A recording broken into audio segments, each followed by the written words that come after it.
प्रणाम स्वीकार करें, आपने कभी भी टीचर बनने का बचपन से नहीं सोचा होगा, फिर भी आप बन गए, तो क्या ये मान लिया जाए होगा वही जो राम रचि राखा? डेस्टिनी के बारे में वो क्या कहना है? टीचर बनने का ना, जब से आदमी का सबका बचपन का सपना होता है डॉक्टर इंजीनियर बनूंगा। मुझे बड़ी डॉक्टर बनने की खुजली थी। घर वालों को, मेरे फादर साहब चाहते थे कि ये वो अपना फ़ौज में ऑफिसर बने, वो फ़ौजी थे एनडीए सीडीएस से। तो फिर उतना क्या कि नॉर्मल फैमिली से थे, उतनी ज़्यादा जानकारी होती नहीं है। शुरुआत में मिलिट्री स्कूल वगैरह के एग्ज़ाम निकाले, सब कुछ चला। तो जब मैं आगे आते आते पढ़ाई होती रही, बीटेक में आया, बहुत सारे संघर्ष झेले। तो फिर मेरा दिमाग ये जो कॉमन नौकरी होती है इन सब से पता नहीं क्यों हटने लगा। मैं जैसे ट्यूशन पढ़ाता था मैं अपनी फ़ीस देने के लिए। ट्यूशन जब मैं पढ़ाने लगा, होम ट्यूशन जो होते हैं, तो वहाँ मुझे क्या मिला कि जो स्कूल के टीचर हैं और जो हम लोग हैं और जो घर वाले हैं, उनके बीच में बहुत बड़ा गैप है एक। कि स्कूल के टीचर चाहते हैं माँ बाप बच्चों को पढ़ाएं, बच्चे चाहते हैं स्कूल में सब कुछ सीख कर आए, ना बच्चे में संस्कार आ रहे, ना बच्चे को अच्छे से नॉलेज मिल रही। बोझ इतना आ जा रहा है उसका होमवर्क का, स्कूल में पढ़े 6 7 8 घंटे, फिर घर पे आके मतलब बच्चा बच्चा ही नहीं रहा। फ्रस्ट्रेशन है उसके अंदर इतने। उसके हम पे क्या था, हम पे कितना भी कोई दबाव पड़ता था, रो जाते थे, लेकिन कोई भी मतलब मन मजबूत था। आजकल के बच्चे का मन मजबूत नहीं है, क्योंकि उसको वो जो एक होता है ना, एक बेस जो होता है संघर्ष झेलने का, वो नहीं मिल पा रहा, अच्छा ज्ञान नहीं मिल पा रहा, जिसकी वजह से वो कुछ भी कमज़ोर कदम उठा लेता है जब भी उसके पास प्रेशर आता है। आजकल आप देख ही रहे होंगे कोटा के हाल। तो फिर मेरा वहाँ से दिमाग एकदम पता नहीं क्या अचानक से ऐसा होने लगा कुछ ही दिनों में कि भाई मुझे तो अब टीचिंग ही करनी है, मतलब मुझे ये इसी बात आपको दिशा में लग जाना है। गई? हाँ, मुझे बोला मुझे ये वाला सिस्टम सुधारना है। इवन मैंने इसी वजह से 2 से 3 साल मैंने स्कूल में टीचिंग भी करी है, ये सब देखने के लिए, सीखने के लिए क्या इशू है क्या। फिर मैंने शुरुआत कंपटीशन से की, क्योंकि मतलब जो आप बड़े को पढ़ाओगे, किसी घर में बड़ा भाई है, चाचा ताऊ हैं, तो उनके जो बच्चे होते हैं, छोटे भाई बहन, वो उनको खुद ही शिक्षा दे देंगे। तो इसलिए फिर मैंने कंपटीशन स्तर से शुरुआत की। तो सर डेस्टिनी के बारे में मतलब कि हाँ, डेस्टिनी होती है कुछ, तो मुझे भी लगता है कि भगवान मुझे और मास्टर ही बनाना चाहता था, तो उसने ऐसे घुमा फिरा के चारों तरफ मास्टर ही बना तो दिया। आपने कैसे कॉम्प्रोमाइज़ करा अपने ड्रीम को? कहीं ना कहीं सर कॉम्प्रोमाइज़ करा?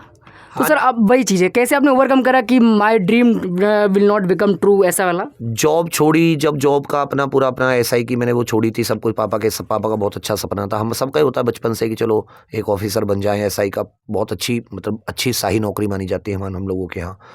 तो उस समय मतलब मेरे सामने बड़ी दुविधा की स्थिति थी, मैं बड़ा अकेले में बड़ा परेशान होता था। पापा बहुत परेशान होते थे, 1 2 साल तक तो बात भी नहीं की थी, 2 3 साल मुझसे, जब मैंने जॉब छोड़ी।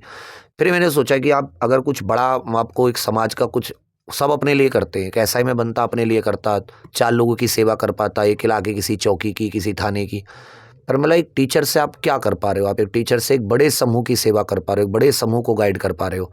तो मैंने बोला अब जो होगा देखा जाएगा, मैं इसी को चुनता हूँ अपना, जो यहाँ पे सबको, ज़्यादा लोगों को गाइड कर पाऊँ। सर ऐसा आपके साथ होता है कि सर जब भी आप वर्दी देख लेते हैं, आप सफिशिएंट हो गए सर, आप बढ़िया चल रहा है सर आपका, जो भी आगे का फ्यूचर है, तो आपको लगता है कि वर्दी प्रति सर जो लव होता है वो आज भी बचा है कि मतलब देख लेते तो लगता है कि यार हाँ यार उसमें कुछ तो बात है अभी भी? अभी भी वर्दी होते हैं तो गूज बम्स आ जाते हैं, रोंगटे से खड़े होते हैं, लगता है कि एक बार इसे पहन के फोटो खींच के देखें कैसी है। बट वो हासिल करके जो होता है, और ऐसे किराए पे लेके तो नहीं बनती है बात, हासिल करके जो होता है लगता है कोई, जैसे कहीं पे प्रोटेस्ट वगैरह होती है, कोई इंस्पेक्टर या कोई एसआई आते हैं और वो थोड़ा अपना रौब सा दिखाते हैं।